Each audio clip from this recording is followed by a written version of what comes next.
हम भारत सरकार के सामान्य वित्तीय नियम यानी जो अपना GFR 2017 है ना, उसके चैप्टर 3 पर गहराई से चर्चा करने जा रहे हैं। विशेषकर नियम 42 से लेके 57 तक। हाँ, और हमारे जो श्रोतागण सरकारी परीक्षाओं की तैयारी कर रहे हैं या फिर जो विभागीय प्रशिक्षण से गुजर रहे हैं, उनके लिए ये चर्चा एक बहुत ही उपयोगी क्लासरूम की तरह होने वाली है। एकदम सही, क्योंकि आज का हमारा स्रोत सीधे तौर पर भारत सरकार का आधिकारिक GFR 2017 दस्तावेज है जी। और हमारा मुख्य उद्देश्य क्या है? इन सरकारी वित्तीय नियमों को स्पष्ट और मतलब रोचक तरीके से समझना। अक्सर होता क्या है ना, ये नियम पढ़ने में बहुत तकनीकी और नीरस लगते हैं। हाँ, वो कानूनी भाषा जो होती है। बिल्कुल, लेकिन देखिए, अगर हम इनके पीछे की नीति जो सिस्टम है उसे समझ लें, तो विभागीय परीक्षाओं में या फिर रोजमर्रा के सरकारी कामकाज में कोई उलझन नहीं रहती। सही कहा। ये नियम असल में सरकार की वित्तीय रीढ़, फाइनेंशियल बैकबोन की तरह काम करते हैं। एक एक पैसे का हिसाब कैसे रखा जाएगा, बजट कैसे बनेगा, उसकी निगरानी कैसे होगी, ये सब इन्हीं से तय होता है। और मैं मानती हूँ कि यही बात इस विषय को इतना प्रासंगिक बनाती है, क्योंकि सरकारी खजाने का प्रबंधन कोई छोटी बात तो है नहीं। बिल्कुल नहीं। इसके लिए एक बहुत ही सुव्यवस्थित ढांचे की आवश्यकता होती है। तो शुरुआत अगर हम बजट से करें तो नियम 42 से 45 बजट और व्यय नियंत्रण की मूल अवधारणा को स्थापित करते हैं। स्रोत दस्तावेज में बजट की विस्तृत प्रक्रिया नियम 43 से शुरू होती है। तो चलिए इसी से बात आगे बढ़ाते हैं। जब हम संसद में बजट पेश करने की बात करते हैं जी, तो क्या नियम 43 सीधे तौर पर संविधान के अनुच्छेद 112(1) से जुड़ा हुआ है? एकदम सही पकड़ा। नियम 43 यानी संसद में बजट की प्रस्तुति। इसका उद्देश्य ही यही है कि हर वित्तीय वर्ष के शुरू होने से पहले सरकार की जो अनुमानित प्राप्तियां हैं, जिसे हम रिसीट्स कहते हैं, हाँ, रिसीट्स और खर्चों का विवरण संसद के सामने रखा जाए। इसी विवरण को अगर हम तकनीकी भाषा में कहें तो वार्षिक वित्तीय विवरण या एनुअल फाइनेंशियल स्टेटमेंट कहा जाता है। अच्छा। और इसमें श्रोताओं के ध्यान देने वाली एक महत्वपूर्ण बात यह भी है कि साल 2017-18 से ना रेलवे बजट को भी इसी सामान्य बजट का हिस्सा बना दिया गया है। हाँ, ये एक बहुत बड़ा बदलाव था। बिल्कुल। इसका मुख्य उद्देश्य पूरे सरकारी खजाने की एक संपूर्ण तस्वीर पेश करना है। अगर एक आसान उदाहरण से समझें। जी, उदाहरण से ज्यादा साफ होगा। जैसे घर का मुखिया होता है ना, हाँ, वो महीने की शुरुआत में पूरे परिवार के सामने अपनी कमाई और महीने भर के खर्च का ब्यौरा रखता है। बिल्कुल वैसे ही वित्त मंत्री देश का बजट संसद में रखते हैं। एकदम सटीक। अब सवाल ये आता है कि इस बजट के अंदर असल में होता क्या क्या है? जी, क्या क्या शामिल होता है? तो ये हमें बताता है नियम 44, बजट की सामग्री, यानी बजट में क्या शामिल होगा। इसका उद्देश्य बजट के घटकों को स्पष्ट करना है। इसमें मुख्य रूप से राजस्व यानी रेवेन्यू, विभिन्न योजनाओं पर होने वाले खर्च और जो पुराना ऋण लिया है उस पर जो ब्याज दिया जाना है, जिसे हम डेट सर्विसिंग कहते हैं, हाँ, उसका पूरा विवरण शामिल होना चाहिए। इसे एक मार्कशीट की तरह समझ सकते हैं। मार्कशीट की तरह? हाँ, जैसे एक मार्कशीट में हर विषय के अंक स्पष्ट रूप से लिखे होते हैं ना, वैसे ही बजट में हर योजना, कमाई और कर्ज की किश्त का स्पष्ट हिसाब होता है। ये पारदर्शिता के लिए बहुत जरूरी है। इसके बाद नियम 45 आता है जो प्राप्ति अनुमान या रिसीप्ट एस्टिमेट से जुड़ा है। अब मैं सोच रही थी कि सरकार ये तय कैसे करती है कि अगले साल उसकी कमाई कितनी होने वाली है। ये बहुत ही तार्किक प्रक्रिया है। नियम 45 का उद्देश्य यही है कि सरकार को कहां से कितना पैसा मिलेगा इसका सटीक अनुमान लगाया जाए और इसके लिए हवा में तीर नहीं चलाए जाते। तो क्या डेटा का इस्तेमाल होता है? बिल्कुल। पिछले 3 वर्षों के वास्तविक आंकड़ों, जिन्हें हम एक्चुअल्स कहते हैं, उनका उपयोग किया जाता है। अच्छा, इसे ऐसे समझ सकते हैं, मान लीजिए किसी दुकान की पिछले 3 साल की दिवाली की सेल के आंकड़े मौजूद हों, हाँ, तो इस साल की सेल का अनुमान लगाना आसान हो जाता है। ठीक वैसे ही सरकार टैक्स कलेक्शन का अनुमान लगाती है। बहुत बढ़िया उदाहरण दिया आपने। और नीतियां, ये जो योजनाएं बनती है ना, वो इन्हीं अनुमानों की नींव पर खड़ी होती हैं। अब जब आमदनी का अनुमान लग जाता है तब बात आती है कि सरकार करों के अलावा, मतलब टैक्स के अलावा और कहां से राजस्व जुटाती है। यहीं से हम नियम 46 और 47 की तरफ बढ़ते हैं, जो गैर कर राजस्व और यूजर चार्जेस से जुड़े हैं, राइट? बिल्कुल। नियम 46 और 47 का उद्देश्य उन शुल्कों की पहचान करना है जो मंत्रालयों द्वारा दी जाने वाली सेवाओं के बदले वसूले जाते हैं और इन्हें अपनी वेबसाइट पर पारदर्शी तरीके से प्रकाशित करना होता है। इसका कारण भी बहुत स्पष्ट है। मैं अगर अखिल भारतीय आयुर्विज्ञान संस्थान यानी एम्स जैसे किसी सरकारी अस्पताल का उदाहरण दूं, जहां ओपीडी की पर्ची कटवाने के लिए एक मामूली शुल्क लिया जाता है, या फिर राष्ट्रीय संग्रहालय नेशनल म्यूजियम में एंट्री के लिए जो टिकट लगता है, ये सब यूजर चार्ज के ही बेहतरीन उदाहरण है। बिल्कुल, एकदम सही। और आज के डिजिटल युग में इन शुल्कों को जमा करने का तरीका भी मतलब पूरी तरह बदल चुका है, जिसे नियम 49 में बहुत अच्छी तरह से समझाया गया है। नियम 49 रिसीट पोर्टल या रिसीट्स पोर्टल। हाँ, इसका सीधा सा उद्देश्य ग्राहकों की सुविधा बढ़ाना और ये सुनिश्चित करना है कि पैसा तुरंत और सुरक्षित तरीके से सरकारी खाते में जमा हो जाए। इसके लिए ऑनलाइन ई रिसीप्ट का उपयोग अनिवार्य किया गया है। ऑनलाइन जमा करते हैं, बिल्कुल, वो इसी व्यवस्था का हिस्सा है। इससे सिस्टम में पारदर्शिता आती है। चलिए, ये तो बात हुई आमदनी की। अब जरा खर्चों की तरफ आते हैं।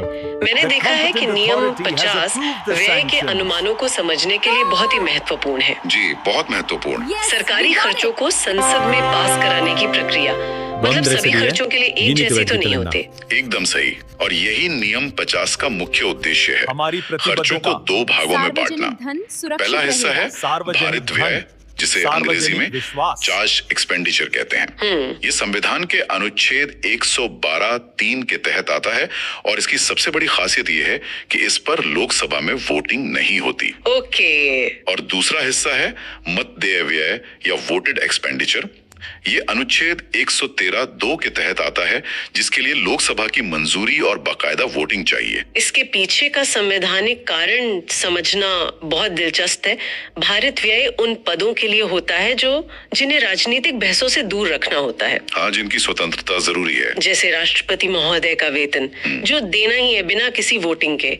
जबकि वोटेड व्यय वह है जैसे किसी मंत्रालय ने नई सड़क योजना के लिए फंड मांगा, उस पर संसद में चर्चा होगी, पक्ष विपक्ष तर्क रखेंगे और वोटिंग होगी। अब देखिए, जब बजट का ये अनुमान बन गया तो अगला सवाल आता है कि आधिकारिक रूप से पैसा कैसे मांगा जाता है और खर्चों पर निगरानी कैसे शुरू होती है। हाँ, ये बहुत ही व्यावहारिक हिस्सा है। यहाँ हम नियम 51 से 55 की तरफ बढ़ते हैं।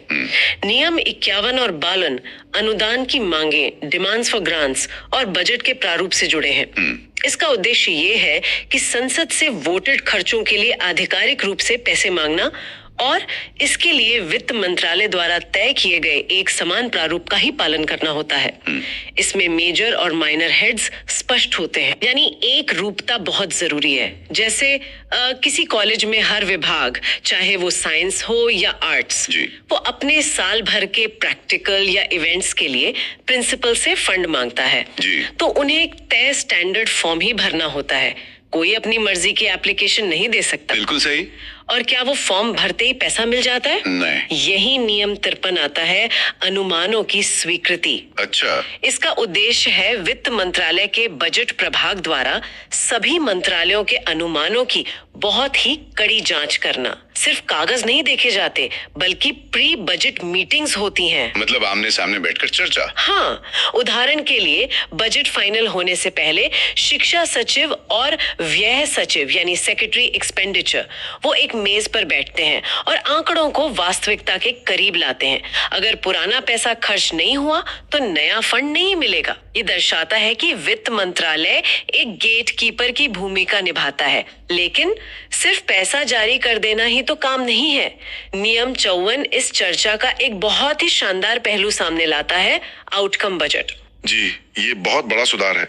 इस नियम का उद्देश्य ये सुनिश्चित करना है कि सिर्फ पैसा खर्च करना ही काफी नहीं है, बल्कि उस पैसे से क्या ठोस परिणाम निकले, जिसे हम आउटकम या डिलीवरेबल्स कहते हैं, ये मापना सबसे जरूरी है। बिल्कुल, इसी के आधार पर योजना को आगे जारी रखने का फैसला होता है। अगर उदाहरण दें, मान लीजिए स्कूल बनाने के लिए 100 करोड़ रुपए दिए गए, तो आउटकम बजट ये नहीं पूछेगा कि पैसा ठेकेदार को मिला या नहीं, वो ये पूछेगा कि जमीनी स्तर पर कितनी नई इमारतें बनकर तैयार हुई। एकदम जमीनी जवाबदेही। अच्छा, अब एक ऐसी स्थिति पर विचार करते हैं जो अक्सर प्रतियोगी परीक्षाओं में पूछी जाती है। नया वित्तीय वर्ष शुरू हो रहा है, लेकिन चुनाव या किसी कारण से पूरा बजट पास नहीं हो पाया। हाँ, ऐसा होता है। तो ऐसे में सरकार के रोजमर्रा के काम कैसे चलेंगे? इसके लिए नियम 55 में लेखानुदान या वोट ऑन अकाउंट की व्यवस्था है। इसका सीधा सा उद्देश्य यह है कि यदि नए वित्तीय वर्ष के शुरू होने तक पूरा बजट पास नहीं हो पाता, तो सरकार के रोजमर्रा के काम न रुकें। जी, इसके लिए एडवांस में कुछ पैसा स्वीकृत करा लिया जाता है। इसे एक बहुत ही सामान्य प्रक्रिया से समझा जा सकता है, जैसे महीने की शुरुआत में पूरी सैलरी मिलने में देरी हो रही हो। हाँ बिल्कुल। तो कंपनी से कुछ दिन का खर्च चलाने के लिए लिया गया एडवांस। वोट ऑन अकाउंट बिल्कुल उसी एडवांस की तरह काम करता है। बहुत ही सटीक उदाहरण है।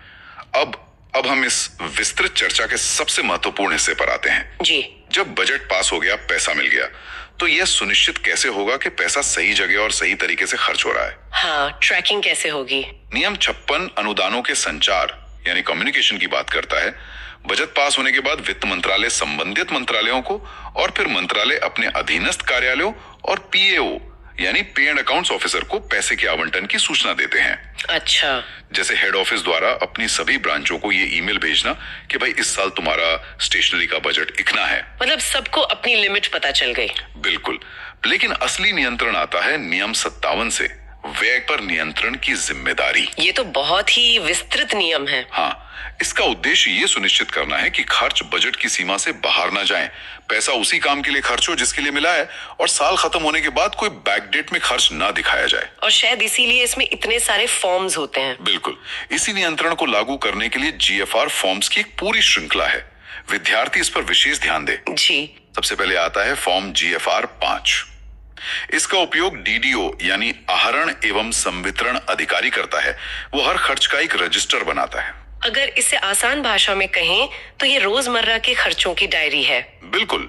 फिर आता है फॉर्म जीएफआर 6। डीडीओ के ऊपर जो कंट्रोलिंग ऑफिसर होता है वो इसका उपयोग एक ब्रॉडशीट के रूप में करता है।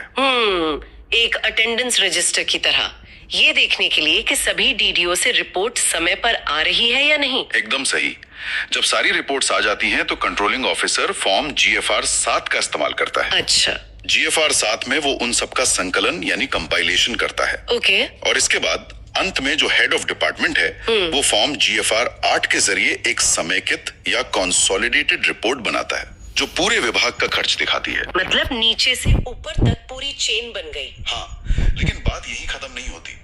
नियम 57 की जो असली ताकत है वो है खातों का मिलान, जिसे हम रिकॉन्सिलिएशन कहते हैं। वो कैसे होता है? डीडीओ हर महीने अपने जीएफआर 5 रजिस्टर का मिलान पीएओ के आंकड़ों से करता है। और इस पूरी प्रक्रिया को ट्रैक करने के लिए head of department form GFR 9 का इस्तेमाल करता है। ये एक ब्रॉडशीट है ताकि देखा जा सके कि नीचे के सभी अधिकारियों से जीएफआर 8 और बाकी रिटर्न्स समय पर मिल रहे हैं या नहीं। बाप रे, ये तो वाकई एक पूरा जाल है जवाबदेही का। इतने सारे नियमों को आसानी से समझाने के लिए बहुत बहुत धन्यवाद। अरे, इसमें धन्यवाद की क्या बात है? क्योंकि इसमें काफी बारीकियां थी, तो याद रखने के लिए क्या हम एक त्वरित सारांश, एक क्विक समरी दे सकते हैं? बिल्कुल। तो सार ये है कि नियम 43 से 45 बताते हैं कि बजट कैसे बनेगा और उसमें आमदनी का अनुमान कैसे लगेगा। जी। नियम 46 से 50 बताते हैं कि सरकार अपने शुल्क कैसे वसूलेगी और खर्चों को चार्ज्ड और वोटेड में कैसे बांटेगी। नियम 51 से 55 सिखाते हैं कि संसद से पैसे कैसे मांगे जाएंगे, उनका परिणाम यानी आउटकम कैसे नापा जाएगा और आपात स्थिति में वोट ऑन अकाउंट कैसे लिया जाएगा। बिल्कुल। और अंत में नियम 56 और 57 सबसे कड़ी निगरानी की व्यवस्था करते हैं, जहां जीएफआर 5 से जीएफआर 9 तक के फॉर्म्स के जरिए एक डीडीओ से लेके हेड ऑफ डिपार्टमेंट तक पाई का हिसाब और रिकंसिलिएशन किया जाता है। शानदार। आज की इस विस्तृत चर्चा से ये बिल्कुल साफ हो गया कि सरकारी खजाने की चाबी और उसका हिसाब किताब कितनी जिम्मेदारी का काम है। वाकई। लेकिन अंत में सोचने के लिए एक बात मैं यहाँ जरूर छोड़ना चाहूंगी। जी बिल्कुल। हमने नियम 57 के तहत जीएफआर फॉर्म्स और रिकॉन्सिलिएशन को समझा, जहाँ कागज पर तो पाई का हिसाब मिल जाता है। लेकिन नियम 54 के आउटकम बजट के दृष्टिकोण से देखें तो अगर जमीन पर वो काम हुआ ही नहीं जिसके लिए फंड मिला था, तो क्या सिर्फ कागजों का हिसाब मिलना सच्ची वित्तीय जवाबदेही मानी जा सकती है? ये तो बहुत ही गहरा सवाल है ना? क्या सिर्फ बही खातों का मैच हो जाना काफी है या जमीनी परिणाम ज्यादा मायने रखते हैं? इसी विचार के साथ श्रोताओं को सोचने के लिए प्रेरित करते हुए हम आज की इस ज्ञानवर्धक विस्तृत चर्चा को यहीं समाप्त